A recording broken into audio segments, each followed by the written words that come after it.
Did refrigerators become a bigger industry, or did refrigerated products become a bigger industry? The average drawdown for a small cap has been close to 30% from its all-time highs. More than half of their capital wiped out in the last 6 months. Small caps, micro caps, SMEs, there are literally no buyers willing to put in capital. Will FY27 see a better performance than what we have seen in the last 18 to 24 months? Are small caps ready for a bull run in FY27? The Indian IT sector is majorly service oriented. If we check out Infosys, Wipro, TCS or some companies. So what do you think happened there, and where do you think is the recovery coming from? Entry level jobs across the board will go away, but AI companies are all 40, 50, 60, 70x. Billionaire also, people want to become multi-billionaires. Not if, but when will money come back into small mid caps?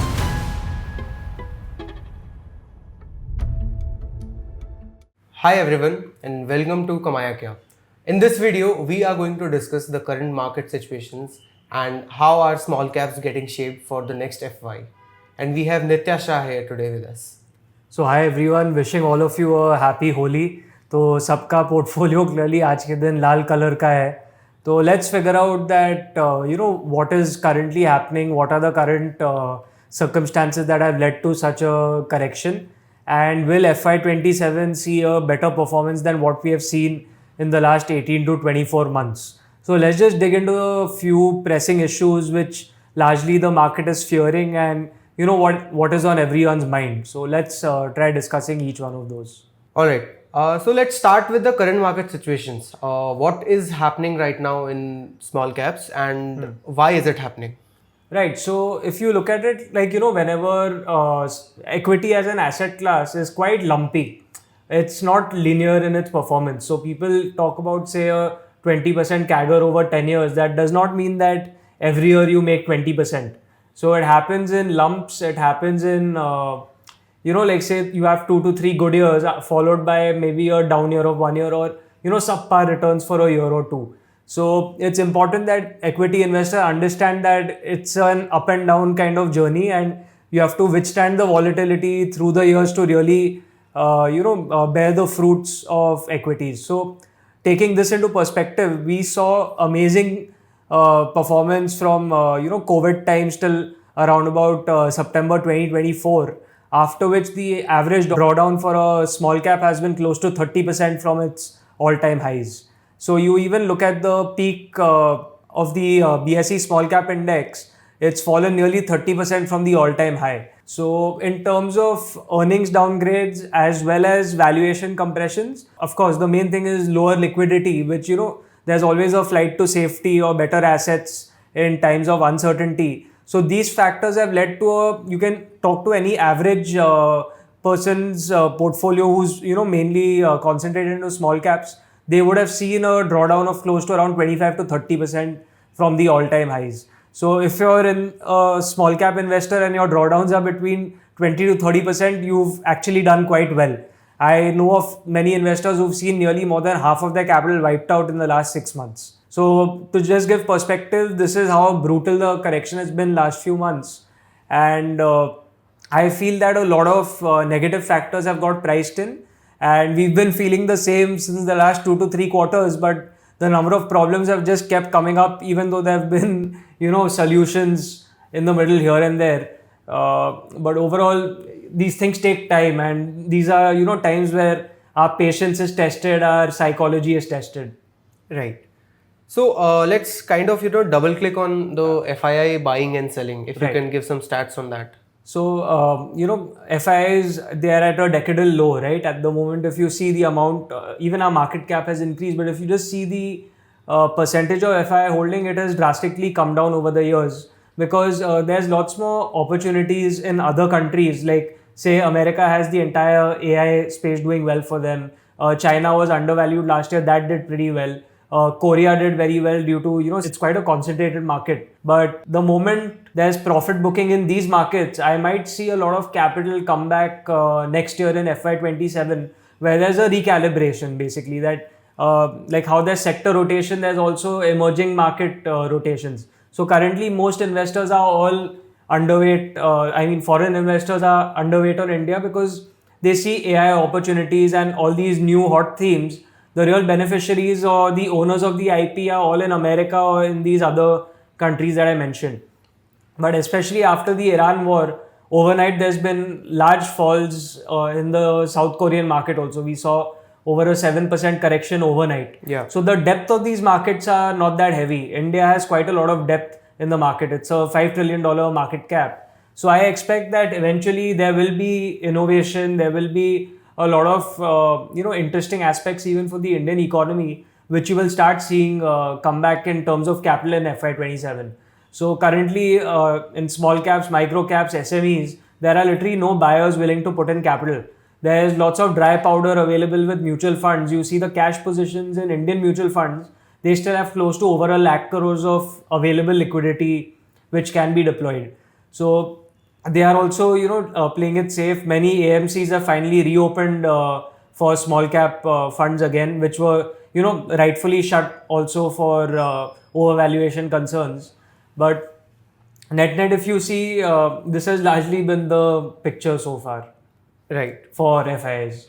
Okay, so I have two follow-up questions here. First is, if you see the liquidity via FIIs coming back in FY27, in what market do you see it happening? Is it the large cap, mid cap or small cap? And the second question is, why is it like in December or last 3 months, the large caps outperform the small caps? And we have been seeing this trend over past few years. Yeah. So what is the logic behind that?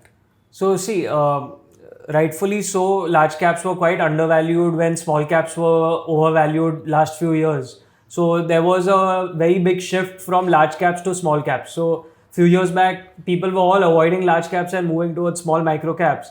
And now it's become the other way around, that no one wants to touch small cap micro caps. Everyone wants to move back to large caps when there's, a lot of volatility and uncertainty. So you look at stocks like Bharti Airtel, you look at Reliance, the corrections there versus the small caps are very, very different. So earnings growth wise also, large caps were not getting those kind of high multiples which small caps got because of the growth not being there on the same level of small caps. So I feel that FY27 you will see a lot more inflows coming back into small and mid caps. Because if you just look at the last quarter's earnings also, small cap PAT growth and sales growth both were much better than large caps. So it's just a question of not if but when will money come back into small mid caps. Everything all comes to top line growth and bottom line growth. Wherever investors see that happening, more liquidity will flow in there. So just currently in the last few quarters, large caps have outperformed small caps because they were undervalued, they had decent results, and they were relatively unaffected by this entire capitulation that has happened last few months. So due to that reason, there was a large buying in large caps, but you can expect that in FY27, I feel the rally will be led by small and mid caps.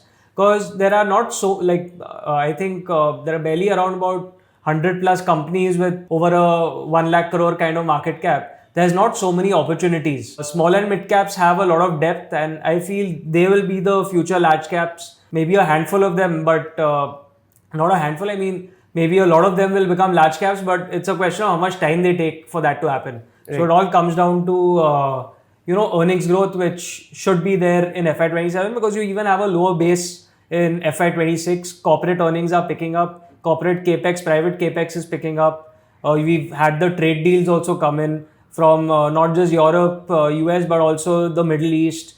And recently there was a deal with Canada also. So I feel the government has done well with the overall trade situation. I think even in terms of the weak rupee, it's good for exporters. I think purposefully even the rupee should be logically kept weak so that we are competitive in terms of exports. So you might see a good amount of pickup next year because this year has been very haphazard in terms of a lot of things, right? You have tariffs, you have wars coming in. There's so much uncertainty plus AI. So imagine there's fears of joblessness along with risk of even losing your life through a war. There's so much going on at the same time. There's too many problems at once. Yeah. So at current valuations, all this fear has gotten reflected if you go to see. So that pretty much should answer your questions where the money should come in next year. Right, that helps. So if you were to sum up top 5 growth triggers for India, India as a whole, for FY27, what would those be? So one is the earnings re-rating. As I mentioned, we have a low base. There should be good top line growth as well as bottom line growth. A lot of new capex has also gone live. Overall PMI activity is good. Industrial activity is good. I think Jan onwards, in the calendar year 2026, there's been good pickup across the board. Whoever we speak to, even in conferences, in plant visits, general channel checks, there's been a decent pickup in terms of growth across the board in various industries. Because last 1 year there was so many headwinds, it cannot get any worse than that. Right. So once you have rock bottom kind of scenarios priced in, it can only get better from there. The low base effect will play out. The low base effect has to play out. The trade deals was the second effect. Tariffs was being a big issue throughout, which I think there's still some uncertainty because after the Supreme Court scrapped the US tariffs, there's still a 15% temporary tariff that has been applied. Yeah. So the trade deal which happened where India said we commit to $500 billion worth of imports from America. What is the situation with all of that? No one clearly knows. Yeah. Right. Now even oil prices logically will go up temporarily due to the Iran war. But I feel that the US will want to keep interest rates low. They'll want to keep inflation low. And through the Venezuelan and Iranian operations that they have done, they have taken quite a lot of control over oil. If you go to see, I feel that it makes logical sense for oil prices to be low. I don't think America can currently afford a very expensive crude oil going, 85, 90, 100. That would be quite disastrous for them because they are quite heavily in debt also. So for them to refinance at lower interest rates is very, very critical. And this entire global uncertainty will also increase demand for the US treasuries, be it for the safety of the entire Gulf region. So a lot of capital can maybe come back to India. There was quite a lot of, it was this image created that the entire Middle East is very safe. But considering what we saw unfortunately happen in the last few days, that has, changed perspective for a lot of people. I spoke to a few friends in Dubai. I heard of, renewed perspective about how they feel about real estate over there. I won't say much about it because I never know whose sentiments I may hurt. So, my heart goes out to whoever's been affected in this entire situation. But just looking at it from the market's point of view, I think India's been quite well insulated from all of this because, we've not been openly in support of anyone or openly very against anyone. We are just trying to play it neutral. So I think the foreign ministry of the country has done a good job of keeping everyone in place so we can extract benefit wherever possible. That would be another very important part, that I think how much ever global instability had to happen has happened in the last 12 to 18 months. I don't know how much more of instability we can see. So FY27 should see a lot more stability in terms of both just globally, mentally, as well as financially. And I also feel that the entire innovation in India will slowly start to pick up further. More capital that will come in. Family offices will be more and more interested in, funding new experiments. We see many large corporates starting to do more and more. So the tourism sector should pick up well. The budget has clearly given impetus towards tourism, and I expect that India has a lot of potential on that part of it. That should also do well. And overall, the biggest issue which people have seen is the Indian IT services, right? That the entire thing is under the risk of AI, and your entry-level services will all be gone. But I feel that is definitely an overkill. There'll be sell-offs that happen even in this entire theme in the US, where a lot of capital has gone in. Because in my opinion, this is what I have read and understood, is that there is a clear asset liability mismatch between the AI capex and the actual cash flows and the turnout from that capex. That the EV to revenue multiples for most of these AI companies are all 40, 50, 60, 70x revenue, not earnings. Wow. So how do you justify that kind of spending? That's why all the forerunners of AI are forced to say that it's doomsday, everything's going to take a hit, all jobs will be gone, it's going to be a disaster across the board. But you're forced to do so when you want to fundraise through IPOs, when you need more funds to pull in more capex. You are forced to give these kind of narratives. So in the past also, you look at history, doomsday has never worked out for anyone, and people always find new ways to adapt. There are new things that come up. Let's put it this way.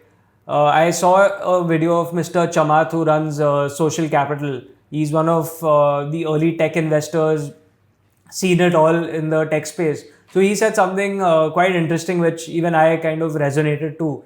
He said that when refrigerators were announced, did refrigerators become a bigger industry, or did refrigerated products become a bigger industry? Right? That makes a very big difference. The people and the person that invented refrigeration made some money, but most of the money was made by Coca-Cola, who used refrigeration to build an empire. And I view these large language models as refrigeration. Will there be some money made in it? I think so. But the Coca-Cola has yet to be built. So over here, look at AI as an industry. Definitely it's here to change the world, but will it be bigger than what it can benefit? So things that use AI and become big can be far, far bigger than AI itself. Right. So that is something which people are not talking, because, people need to raise funds. So Anthropic is at close to $400 billion valuation. OpenAI raised 110 billion at a $750 billion valuation. And less than 5% of the user base is paying. Right? And this is at very commoditized prices of $20 a month and so on. So, it's a great narrative that's being built. Sure, it'll definitely help. I'm not saying it's a, product which cannot, it's definitely here to revolutionize things. But it's important to pay attention that Coca-Cola became much, much bigger than refrigerators. So just try to take that analogy and try to apply it to various themes which can be, looked at in the AI sphere, that whoever is able to leverage AI can definitely, or has some kind of domain expertise. If you're doing something that's very commoditized, you will be finished. There's no doubt about that. That's 100% valid. Entry-level jobs across the board will go away, but that does not mean new jobs cannot come in. So even in earlier times, in Nikhil Kamat's podcast also, I saw when there was hunting, people came up with the concept of farming later.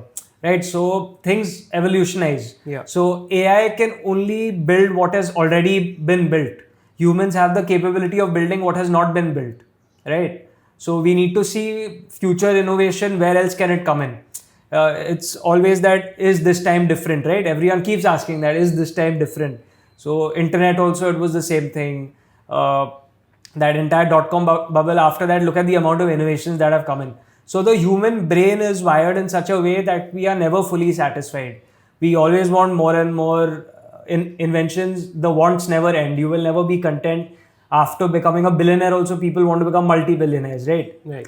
So there's never any dearth of innovation. I feel the human brain will take things to the next level, and AI will get that productivity to the next level. So say if something took 10 years to build, maybe it takes just 1 year to build because of the efficiencies that come in. So I feel, looking at all these things in perspective, next few years will be a very interesting time for all the countries generally, that how does innovation pick up. So this entire uncertainty has actually led to so much of downfall in the last 1 year. Small caps, micro caps have got absolutely toasted, 25 to 30%.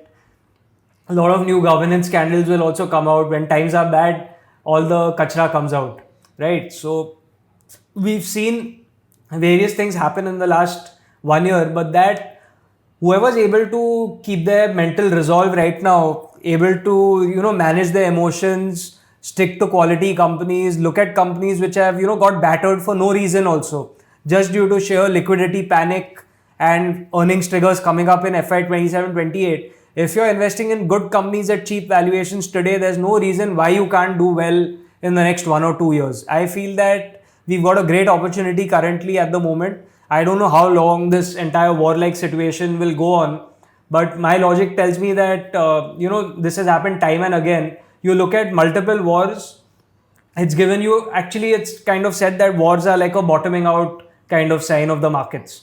So this will, in my opinion, it's definitely close to the bottom. It can only pick up from here. You've also got your tax harvesting done at this point in time. So, how much ever selling had to be there has already happened, and a lot of buying should start, I think, April, May, June, July. Overall, when earnings pick up, the moment earnings pick up, FIIs will also be more interested. The problem was with earnings, right? And already we could see in Q3 there was a pretty decent earnings pickup even with all the tariffs. So let's just wait and watch. We have to just keep our resolve, keep our patience currently, and eventually stock markets are a slave to earnings. We will see a comeback at some point. We have to just hold our psychology in place right now. Doing nothing is also very important at this stage. Just holding on to quality companies, you should be able to absorb that volatility and draw down to really do well in the markets. That every year can't be a great year. Right. I have one question here. Last 1 or 2 months, we have seen the disruption in the Indian IT sector, and that was because of the AI thing. Yeah. Now, from what you had just said, I think it's safe to assume that it's bringing a revolution, but it's also bringing a evolution. Yes. Right. But the Indian IT sector is majorly service oriented. If we check out Infosys, Wipro, TCS, or some companies, the companies which are into the business of core service providing, they have taken a beat. Yeah. But at the same time, the company whose business is IP led, like there are companies like Newgen, Intellect. Their business is more of IP led business, but still they have seen a good correction in that. So what do you think happened there, and where do you think is the recovery coming from? So see, what has happened with AI, especially with the Claude co-work agents, is that a lot of the commoditized work is definitely going away. Yeah. So, many people who've studied computer science in the last 2 to 3 years, the basic level computer science graduate actually is somewhat considered to be unemployable because the co-work agents are able to do all of that. Right. So even through vibe coding, someone who wants to build a basic thing can just do it even without knowing how to code. So that's created such a big kind of problem for traditional IT services. So as I mentioned, whoever is not willing to pivot, not willing to adapt to new technology will be wiped out. There is no question of that. Definitely whoever is able to implement AI into the workflows, whoever has some kind of domain expertise. So the real moat here is the data, right? Most of the IP companies, they have data of years, they have customer relationships of years, they know how that company's business model operates, they know exactly which client needs what when. So that data moat is actually what can keep you in business. If there was no data moat, all these companies would be pretty much finished, right? Or there has to be some clear kind of domain expertise where AI hallucinations can cause absolutely disastrous impacts. You spoke about Newgen and Intellect. So why have they got beaten down so much is that they saw very low deal wins. As what happens when disruption comes in, many businesses want to evaluate new options, that they'll try to see, do I have a cheaper option, where will I save money? So sometimes deal flows can get impacted, and when you don't see order book growth, you see order declines, stock prices automatically start taking a beating because the market starts assuming that these guys are not going to get new business because of disruption coming in. But I feel that companies in fintech, you're dealing with money, right? You cannot be lending on basis of AI. Maybe it can assist you, but human intervention is a must when it comes to lending products. So even for a bank to get out of, all these institutions literally run on these softwares. The kind of cost and the effort it would take to completely get out of it would be absolutely bonkers. The stickiness is huge. The stickiness is absolutely huge because entire systems run on this. You can't overnight just change how SaaS companies operate. They have data as their primary advantage over here, which new fresh AI does not have that data which these companies. That's why I said domain specific players will last. It's your commoditized run-of-the-mill players which will be finished. Right. There's no doubt about that. But they do put a question on, the terminal value of these businesses, right? Yeah, it will put a terminal value question because, as I mentioned, if there will be no demand for your services later, if your business does not seem to be sustainably growing next 10-20 years, you will see that terminal value discount. So that's why you will see that in the big IT firms. So the moment they start pivoting, actually your Q4, Q1 earnings will give you an idea of whether they have adapted AI into it or not. Their deal wins, and now the revenue per employee will also start going up. There'll be more and more layoffs. Yeah. They will. So actually these companies can become more profitable with lower headcount because of efficiencies that have come in. So you have to just see what kind of steps they are taking in now. They might have been late to the picture, but it's better to be late than never do anything, right? They are a large part of our GDP, large part of exports that we do. So we have to clearly see where do they really transition towards, what kind of new technologies they come up with. They have immense amount of cash on the books. They can acquire companies to help them, get new kind of technologies which are relevant today. Newgen also, it's more of a platform. Intellect is more of a product. I'm not saying that these are recommendations in any way, but we have to see that how does a Q4 impact in terms of deal wins play out.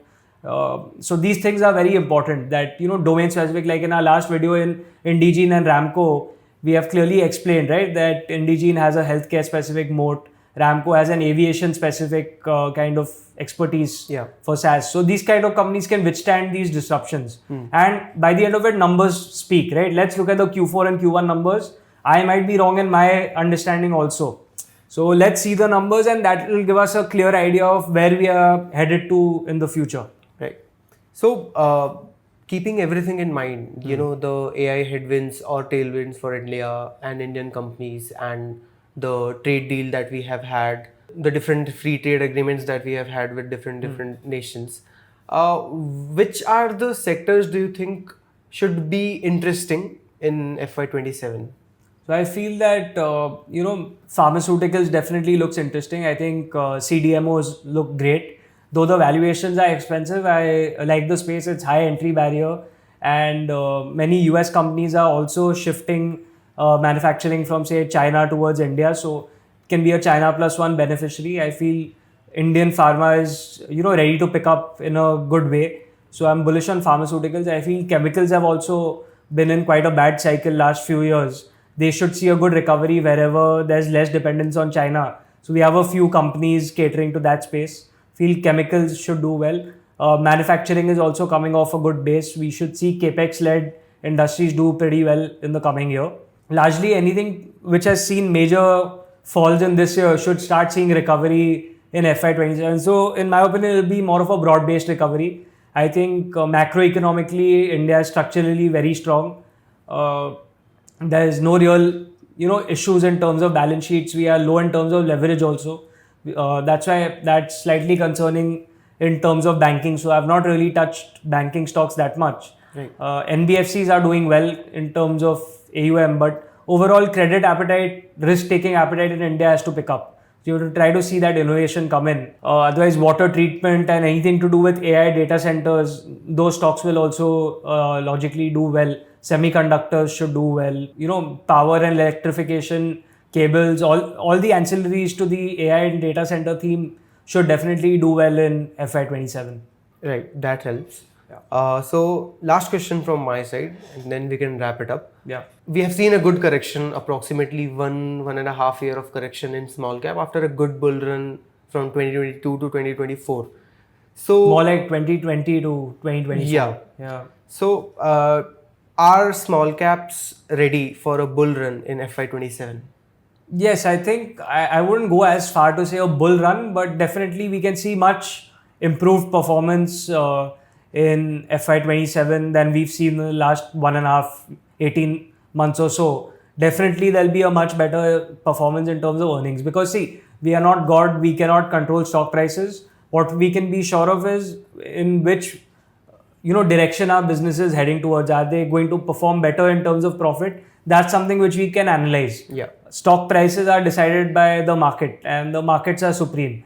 So a bull run would be difficult to really put a word to that, but definitely improved performance is something I can see happen better. You can definitely expect small caps to compound at 15% plus coming few years, in my opinion.